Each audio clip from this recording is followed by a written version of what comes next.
Pues esta sesión quiero dedicarla a un tema muy peliagudo, pero también muy interesante. Las trampas de la decisión, hemos visto, son estas resbaladillas donde los decisores, las personas que tienen que tomar decisiones en un contexto de poder, en un contexto gubernamental, pero no solamente gubernamental, caen en una resbaladilla, dado que hay diversas fuerzas sociales o grupales que les van construyendo una burbuja, digamos, de normalización de comportamientos, de necesidad de cohesión en el grupo, de construcción de lógicas de sentido y de interpretación organizacional que los llevan a una dinámica de ser razón, de autoprotección, de consolidación de una visión que se niega a observar posibles errores. Y lo hace de una manera continuada, esa es la idea de las trampas, ¿no? Recordemos que al final de cuentas la categoría trampa es muy importante. Ninguna trampa funciona si no es atractiva. Una trampa que no es atractiva no tiene, no tiene sentido.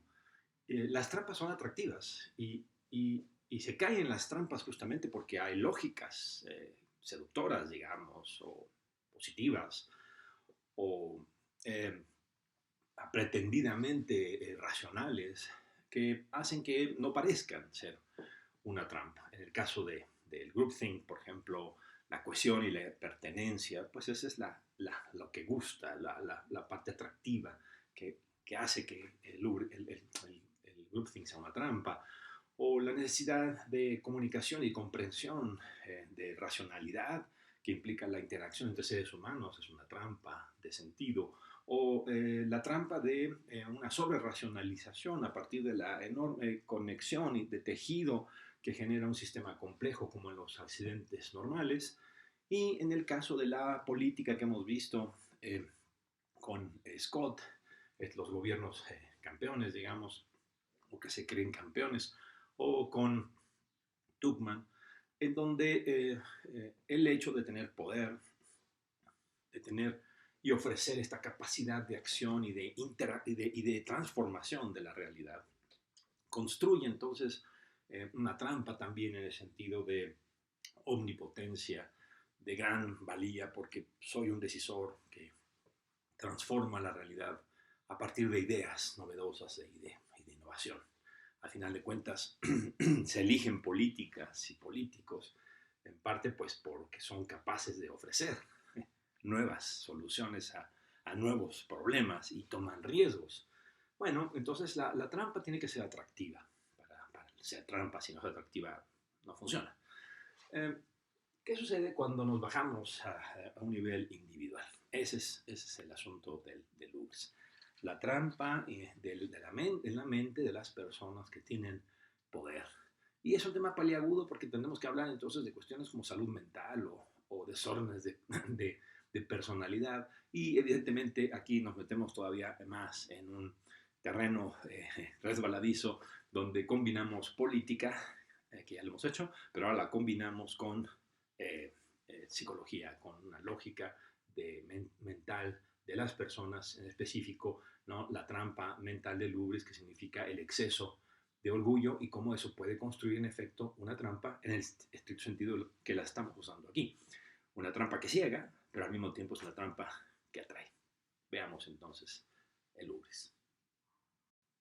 Ok, entonces cuando hablamos de Ubris, en español podría también utilizarse Ibris. Forma parte de la mitología griega, en donde el ibris tiene que ver con la arrogancia, con el exceso de orgullo que lleva a un acto racional, irracional, ¿no? El orgullo se genera, digamos, por alguna situación particular, puede ser narcisismo, por ejemplo, o puede ser un evento extraordinario en el cual la persona ha logrado algo espectacular y entonces eh, lo lleva a tener un desfase mental en el cual la realidad, como se conoce, la realidad existente, es pues desafiada, digamos, es ignorada.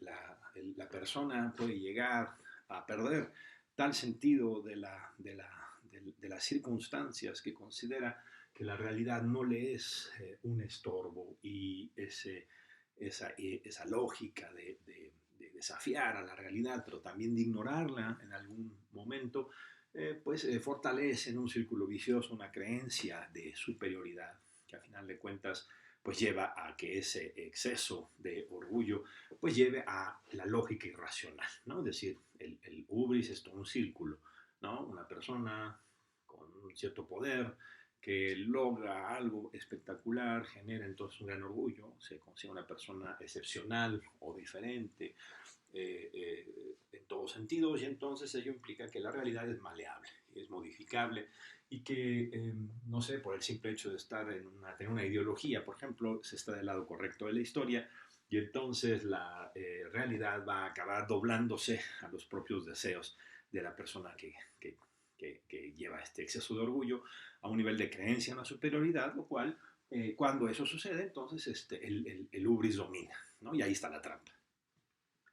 Es una trampa atractiva, porque generalmente cuando ya contemporáneamente hablamos del ibris o del hubris, hablamos generalmente de personas con poder. Es un síndrome, dicen, de un desorden de personalidad de gente con poder. Y tiene su lógica, tiene una lógica muy, muy clara, ¿no? La gente que busca el poder, que le gusta el poder, que ama estar en las lógicas de tomar decisiones y de cambiar la realidad, pues eso, digamos, tiene la adrenalina del triunfo. En el caso de las democracias contemporáneas, bueno, pues ganar una elección no es cualquier cosa, ¿no? Convencer a millones de personas no es cualquier cosa. Y entonces el triunfo eh, es la fuente del orgullo en la política, digamos, ¿no? Y entonces, evidentemente, que en muchas sociedades, también en las democráticas, se eligen a personas para que tomen decisiones, pues muchas veces justamente porque tienen ideas nuevas, porque van a arriesgar, porque quieren transformar la realidad, no están de acuerdo con es la realidad actual y la quieren transformar, y eso pues es muy atractivo en cualquier sistema político, y ello implica pues que son personas generalmente innovadoras, ¿no? Proponen cosas distintas, ¿no? A veces la innovación puede estar relacionada con la demagogia y estar proponiendo cosas que no son posibles, pero esa es otra discusión, digamos. Aquí el punto es, la gente con poder arriesga, la gente con poder se lanza y le gusta el triunfo, tiene, digamos, la capacidad y la idea de transformar la realidad, y a veces sale, a veces le atinan, o a veces en efecto tienen los elementos y las herramientas y la capacidad, son estadistas, ¿no? En este sentido de la palabra, y logran hacer grandes cambios en la realidad. Sin embargo, entonces el asunto es, eh, una persona en posición de poder que logra estas cuestiones, un triunfo, un efecto positivo en la realidad, ¿no? Churchill oponiéndose a tanta gente que decía que Hitler podía ser controlado y podía confiarse, ¿no? en el régimen nazi, ¿no? Pues el gran triunfo que implicó que la realidad le demostrara que él tenía la razón y que aunque era la minoría, los demás estaban equivocados, digamos, ejemplos de ese tipo. Lo que implica entonces es esta resbaladilla donde el orgullo, las ganas de triunfar, el deseo por el riesgo, caen en un exceso. Y entonces ese exceso lleva al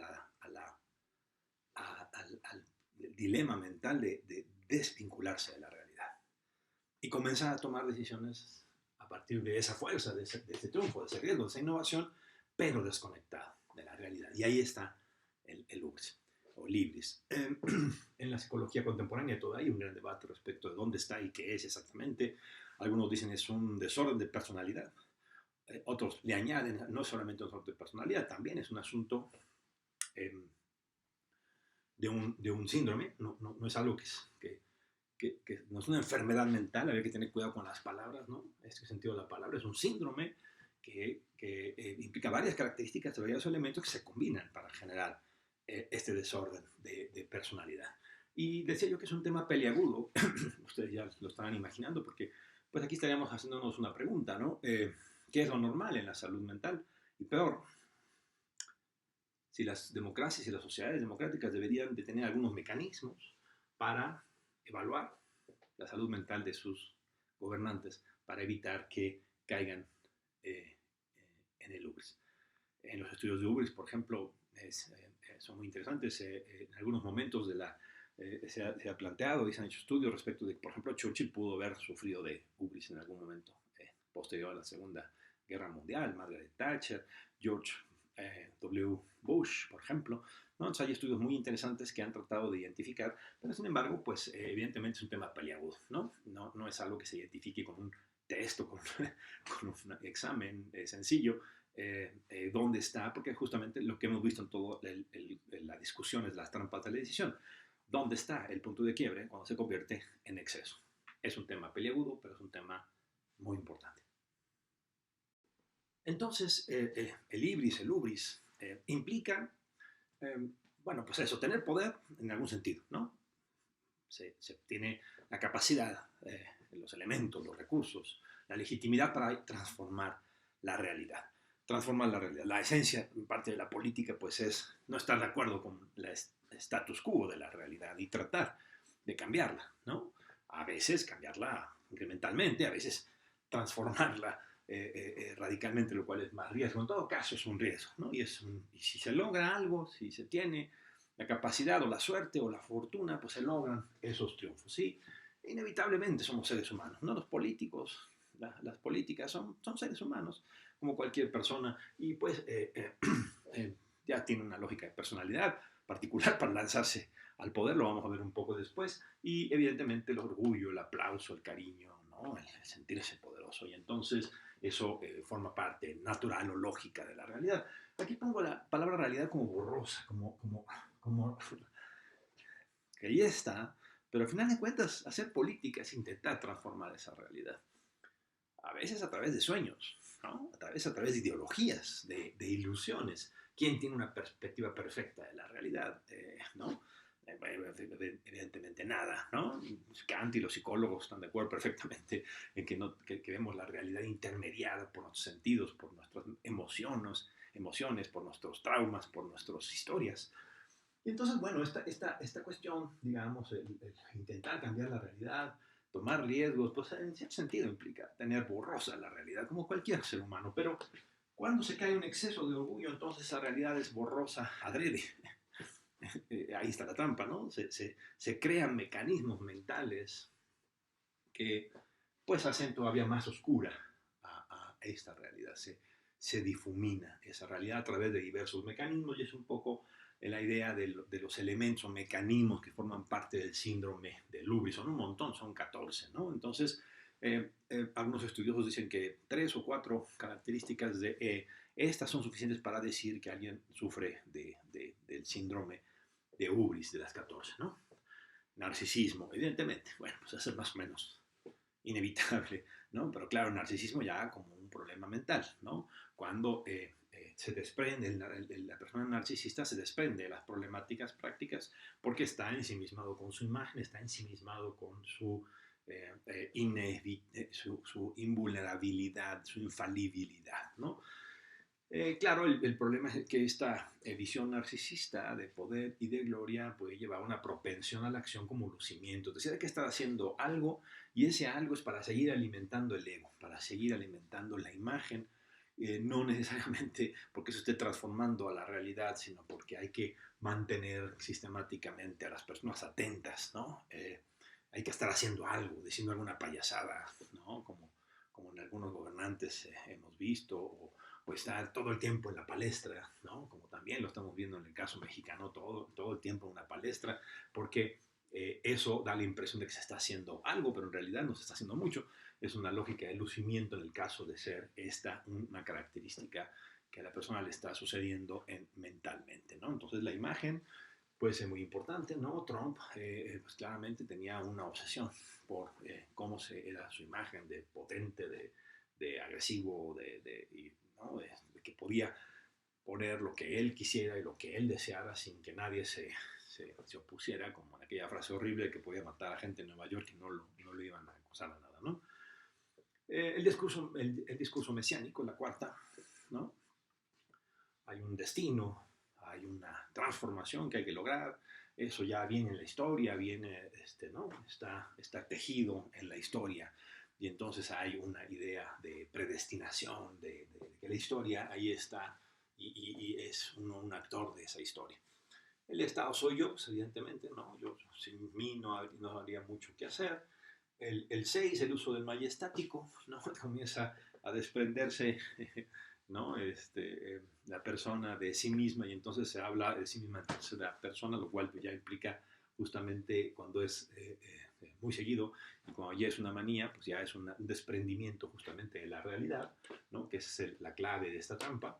El desprecio por la crítica, evidentemente, dado que la realidad solamente puede ser una, la que ve esa persona con su exceso de orgullo, entonces todos los demás están equivocados, ¿no? Aquí por eso hay que poner esta línea, es muy importante, porque al final de cuentas la política implica pues siempre tener oposición, ¿no? Ese no es el problema es cuando la oposición es sistemáticamente denegada, porque simplemente porque está equivocada, ¿no? Y entonces aquí eso hace más oscura esa realidad. Son los primeros 7 características del ibris. La octava característica del síndrome es la omnipotencia. El exceso de ubris lleva a una perspectiva distorsionada de la realidad donde se comienza a asumir que no se puede equivocar. Bush, tomando la decisión en Estados Unidos de la invasión a Irak, en los primeros años del siglo, sin base, sin sentido, sin la preocupación por los detalles a final de cuentas, ¿no? Porque pues simplemente porque se está del lado correcto de la historia no se puede estar equivocado. Se rinde cuentas a la historia, ¿no? Evidentemente, entonces, como la oposición es pequeñita y es nimia, ¿no? Son enanos, enanas, mentales o morales. Entonces, bueno, pues no se puede rendir cuentas ante nadie, ¿no? Los ciudadanos son perritos y pobrecitos que no saben pensar y la oposición son derrotados moralmente o mentalmente y entonces pues no se puede rendir más que cuentas a la historia, ¿no? Porque además, pues la historia me reivindicará. No hay juez. Los seres humanos comunes y corrientes no podemos ser jueces de los políticos. La juez de la política es la historia, ¿no? Al final de cuentas, por ejemplo. Una manía, entonces, en algunos casos, manía de actividad. Son personas a veces que son hiperactivas, tienen que estar haciendo algo, así sean cosas medio ridículas o inútiles, ¿no? Hay anécdotas, ¿no? Del presidente Chávez en Venezuela, pues expropiando terrenos por ocurrencias, por ejemplo, ¿no? Vio y le dicen esos edificios que hacen y le dicen pues tal y cual cosa, pues expropienlos, ¿no? Así no, vamos a hacer otra cosa. Ok. Wow, ¿no? Pérdida de contacto con la realidad, eso ya lo dijimos, ¿no? Entonces la trampa está ahí. Porque, digamos, la realidad es transformable, pero la realidad es transformable bajo reglas, mecanismos, tiempos, limitaciones de recursos, ¿no?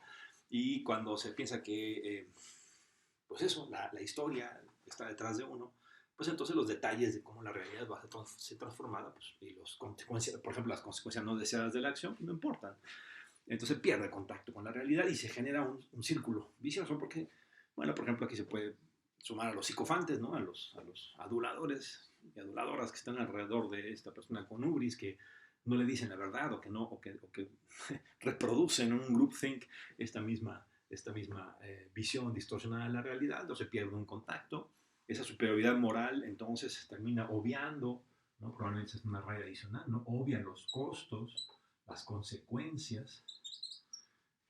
Si suceden consecuencias negativas no importan porque en el futuro se verá que yo estaba en lo correcto, ¿no? Se obvian los problemas prácticos y se genera la última característica que pues es generalmente muy común en la gente con ubris y que es una cuestión terrible cuando se habla de gente que tiene poder en los gobiernos, por ejemplo, que es la incompetencia práctica, ¿no? La incapacidad de ver los detalles, de entender las tuercas y los tornillos de cómo se transforma y se mueve la realidad. Entonces, bueno, pues por eso también la trampa se concreta en el fiasco, ¿no? Al igual que con Tuchman, un camino a la locura, pues aquí el camino a la locura es, no sé, bueno, se generan todas las condiciones para fracasar en los cambios, en las políticas públicas, en las acciones gubernamentales, en la administración del gobierno, pues si no se conocen los costos, las consecuencias no deseadas, las tuercas, los tornillos, los detalles, las probabilidades de falla y de y de, y de fiascos son muy grandes y se completa la trampa de la decisión que el hubris implica.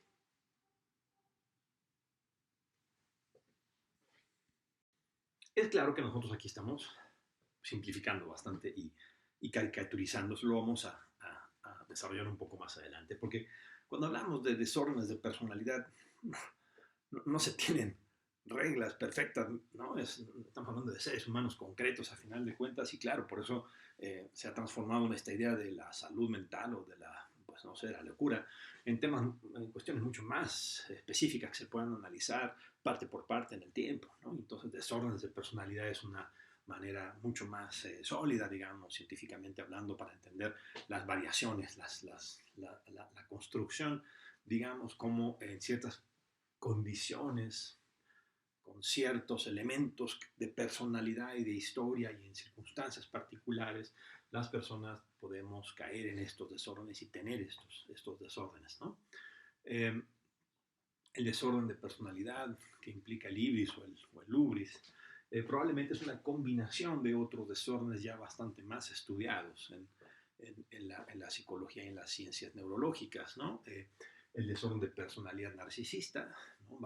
Algunos de los elementos, como vimos en las anteriores diapositivas, tiene que ver con elementos narcisistas, con este amor a sí mismo y esta ensimismación por la imagen y por la imagen propia, evidentemente. Un desorden de personalidad antisocial, curiosamente, es uno que probablemente cueste un poco más de trabajo de entender, pero pues eso tiene que ver con esta tendencia a falta de empatía, a esta tendencia a una poca disposición a comprender las circunstancias de los demás y a observar a los demás como pobres o perritos que tienen que ser enseñados o, ya lo dijimos, moralmente derrotados, por lo tanto no tiene caso escucharlos porque son malintencionados y malintencionadas.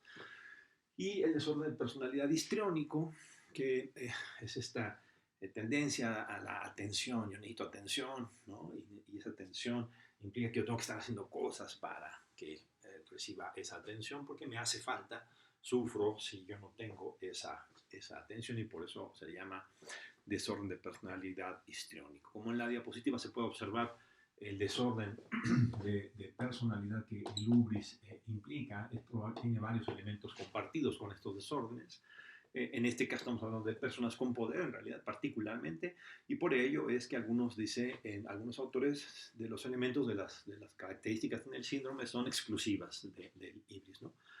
El estado soy yo, el uso del majestático, la vindicación por la historia, la pérdida de contacto con la realidad y la superioridad moral parecieran ser los elementos que eh, eh, construyen de una manera más específica a este desorden de personalidad que está o comparte elementos con otros desórdenes de personalidad. Aquí la clave es el poder y la clave es la capacidad que da el poder de transformar la realidad, ¿no? Y el círculo vicioso que se puede generar con el orgullo desmedido, ¿no? El exagerado o desmedido orgullo que implica entonces construir esa visión distorsionada, ¿no? de la realidad y la necesidad de separarse ante el hecho de la combinación con elementos de atención, con elementos de falta de empatía o con elementos de ensimismación con la imagen, ¿no? Es una característica, como ustedes ven, que está siendo bastante estudiada, no deja de ser una categoría psicológica compleja de implicar, ¿no? No es sencillo estudiar empíricamente a las personas, sobre todo en tiempo real, si es que están sufriendo de un desorden de personalidad de este tipo o no, y muchos estudios son estudios históricos, y aún ahí, en ellos, pues, por más sistemáticos que se sean, siguen siendo, digamos, limitados en el sentido de decir contundentemente, ¿no? George W. Bush tuvo problemas de hubris en varios momentos de su administración, Margaret Thatcher, Winston Churchill, John F. Kennedy, en fin, son algunos de los casos que han sido estudiados por los expertos en estos temas. El tema es peliagudo, creo que está quedando claro, sobre todo porque estamos hablando de personas con poder, ¿no? Y en el caso de las democracias, pues puede surgir perfectamente la pregunta, ¿y cómo se puede evitar, ¿no? Los políticos son gente necesaria, o sea, arriesgan, tienen energía, ambición, entusiasmo, quieren cambiar cosas, pues si no sé, ¿para qué les eligen personas que solamente quieran administrar el changarro, digamos? Como diríamos en México. No, el dilema en realidad está en que si en efecto son seres humanos comunes y corrientes, con la características y el ambiente, la personalidad y el ambiente propicios para caer en el exceso de orgullo. El sufrimiento personal, además, puede ser muy importante, ¿no? Los estudios que se han hecho sobre este desorden de personalidad, pues implican evidentemente que las personas pueden caer en elementos fuertes de drogas, de insomnio, intemperancia, ¿no? Insolvencia para pensar y para realmente actuar y poder atender los casos, ¿no? Puede ser que se trabaje mucho, trabaje 18, 19, 20 horas al día, pero no logre mucho, pues justamente por este círculo vicioso que lleva a una realidad distorsionada y luego a la incapacidad de entender cómo se mueve la realidad a través de seres humanos y las tuercas y los tornillos de la acción de los gobiernos o de las organizaciones. En pocas palabras, pues lleva un déficit de razonamiento que se autorreproduce, ¿no? Porque, claro, no sé si se fijan, ¿no? Romper este déficit de razonamiento pues implica empezar a pensar que las otras personas que lo están criticando puede ser que tengan la razón, ¿no? Ahí se puede romper una tendencia de Lublin, ¿no? Lublin no es inevitable. Una persona que puede sufrir episodios de ubris, ¿no? En el poder, ¿no? Y luego darse cuenta y decir, probablemente, entonces sí tengo que escuchar más a los opositores, o tengo que escuchar más a la gente que está en la operación y que comprende lo que está sucediendo ahí abajo, como hemos visto en varias de las discusiones aquí, ¿no? Este asunto de hazle caso a los que te critican,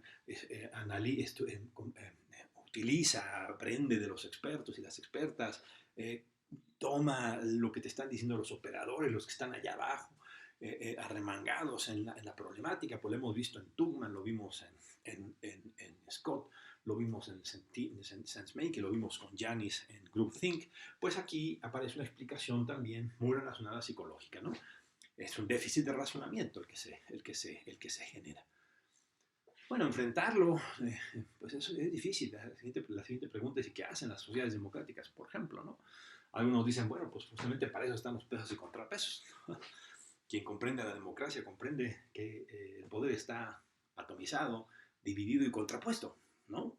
Y que con todos los problemas que implica tener poderes contrapuestos, pues son instrumentos institucionales y políticos pues que de alguna manera permitirían reducir las probabilidades del ubris.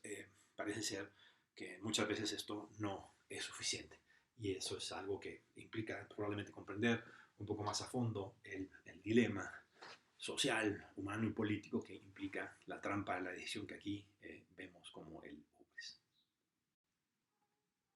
Como todo evento complejo, como cualquiera de los que hemos analizado en las trampas de la decisión en esta discusión, eh, los detalles y los elementos dinámicos de los que estamos hablando son muy amplios, digamos, ¿no? Groupthink no se puede simplificar simplemente a una falla del grupo, ¿no? Por el exceso de cohesión o el estado campeón, pues no se puede reducir simplemente a la tontería o la limitada capacidad de la gente con poder para observar que no puede realizar cambios en la realidad que sean que no tengan consecuencias no deseadas, en fin. En el caso del ubris es lo mismo, ¿no? Y algunos autores, perdón, han pues, discutido preguntándose que es peligroso sobre simplificar, ¿no? ¿Dónde está lo normal y qué es lo normal? Pregunta muy difícil en cualquier sentido, en sentido psicológico, evidentemente, ¿no? No, no es que uno pueda poner una línea, ¿no? Y autores como Foucault han defendido sistemáticamente que poner la línea es arbitrario, ¿no? Que poner la línea es una lógica de poder en sí misma, ¿no? Y algunos autores hablando de Lewis dicen más o menos lo mismo, ¿no? Por ejemplo, pues digamos, locura y poder, es probable que estén relacionados, ¿no? Algunos estudios sobre depresión, por ejemplo, dicen los autores, han tratado de demostrar se pensaba que la depresión tenía que ver con una incapacidad de comprender la realidad, ¿no? Y algunos están estudiando que probablemente es al revés, que la gente que tiende a ser depresiva es porque comprende muy bien la realidad, la comprende también, que por lo tanto cae sobre esa persona, ¿no? Un peso y una problemática tan grande que genera esas lógicas de depresión. Ahora, depresión, nuevamente, tampoco es el infierno, ¿no? Depresión puede ser la fuente de la creatividad, ¿no? Porque justamente se comprende que hay que hacer cambios en la realidad. Entonces, en efecto, el poder tiene mucho que ver con eso, ¿no? Con esta dinámica que estamos viendo aquí, ¿no?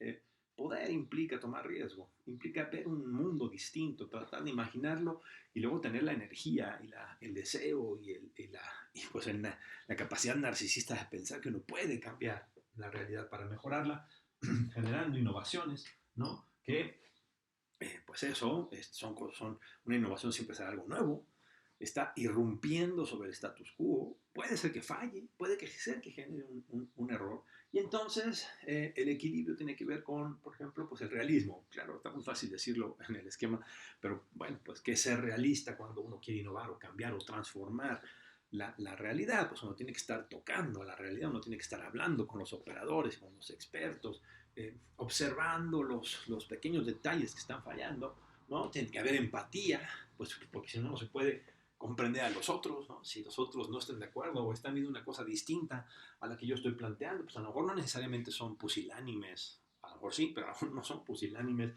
que haya que olvidar, sino en realidad habrá que entender sus razones y entender su propio proyecto político, ¿no? Y evidentemente la resiliencia, esta necesidad de comprender que pues vas a recibir golpes, y vas a tener que resistirlos. Y a veces esos golpes van a ser buenos, van a ser certeros, van a demostrar que el que estaba mal eras tú. Eh, a veces piénselo con calma, ¿no? Es más, a veces es más difícil, ¿no? Ser resiliente y aceptar los golpes, y aceptar que uno está equivocado, y volverse a levantar y lanzarse adelante, que mejor enclaustrarse en un groupthink o enclaustrarse en un grupo de psicofantes que te dicen que todo está bien y que tú eres perfecta o perfecta, y es más fácil entonces asumir que la realidad es la que está mal, lo cual pues ya lleva a este, eh, a este punto de inflexión de este desorden de personalidad que llamamos ubris y que lleva generalmente y muy de manera muy lógica, muy probablemente a fiascos y a trampas, estrictamente como les hemos dicho acá, es decir, a fiascos que van incluso en contra de los propios intereses de los que están tomando estas decisiones, que están tratando de actuar para resolver o cambiar algo, ¿no?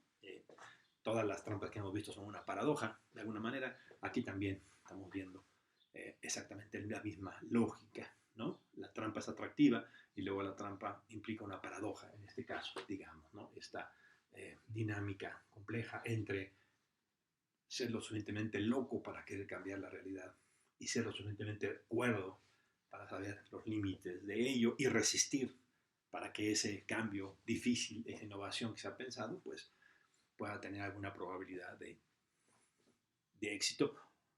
Algunos dicen más conservadoramente, al menos evitar la resiliencia, al menos para evitar hacer daño, ¿no? Lo cual pues también puede ser una manera de entender esta lógica de la resiliencia. El hubris o el ibris implica una muy interesante trampa.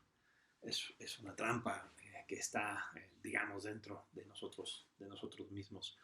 Eh, eh, Cambiar la realidad, no estar satisfecho o satisfecha con lo que es la realidad, pues forma parte de la política, forma parte del poder y de la lógica para que el poder existe en una sociedad compleja y heterogénea. El dilema está justamente en que, como cualquier actividad humana, la política está llena de fallos y de riesgos.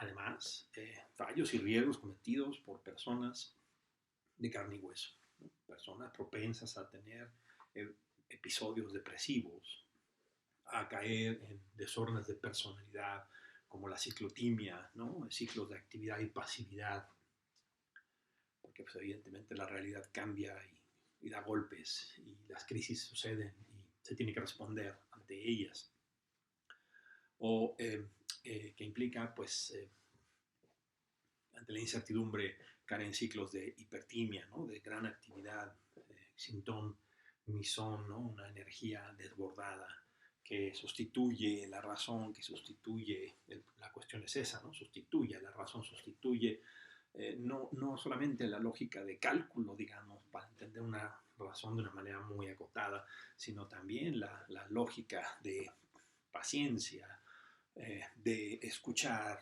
de ser empático, de comprender lo que otros están viendo, viviendo, sufriendo por los cambios que uno ha generado. No se busca a gente en el poder que, ya lo decíamos, sea pasiva, ¿no? Se espera que logre cambios, que haga cuestiones. No es un asunto de blanco y negro, y tampoco es un asunto fácil decir, bueno, pues entonces tendrían que hacer estudios para que un gobernante siempre tenga que estar siendo evaluado en términos de su salud mental. eh, Vamos, siendo un debate que sería necesario tener en cualquier sociedad democrática. La cuestión es que no es sencillo de simplemente plantear que esto tenga una solución unilateral de ese estilo, ¿no? Como si un examen de salud mental fuera suficiente. En un entorno político plural, donde hay oposición y batalla por el poder, pues suena poco viable, aunque no, sin embargo, no es un tema que haya que eludir. Es decir, tampoco el hecho de que no se tengan los instrumentos en estos momentos completos para identificar eh, y prever que una persona pueda caer, una persona que tiene poder caiga en un ciclo de ubris, de orgullo excesivo, y por lo tanto en esta trampa de la decisión, pues es algo que creo yo, al menos se puede observar, es sumamente importante. Se tiene que tener una discusión y un debate al respecto. Es curioso porque además las soluciones están muy relacionadas con varias de las soluciones que hemos discutido a lo largo de las diferentes trampas de decisión, ¿no? El respeto a la operación, el respeto a las otras voces, la incorporación de esas otras voces en la dinámica organizacional, el entendimiento de que la transformación de la realidad tiene efectos o consecuencias no deseadas en la acción, que hay que hacerse cargo de ellas y que son muchas veces imprevisibles e impredecibles, y por lo tanto difíciles justamente de incorporar, pero que tienen que ser parte del proceso. En fin, muchos de los elementos, curiosamente, creo yo, de las diversas trampas que hemos analizado, confluyen en varias prescripciones similares. Muy bien, pues espero que les haya parecido interesante. Me da mucho gusto estar con ustedes de nuevo. Mucha suerte. Bye bye.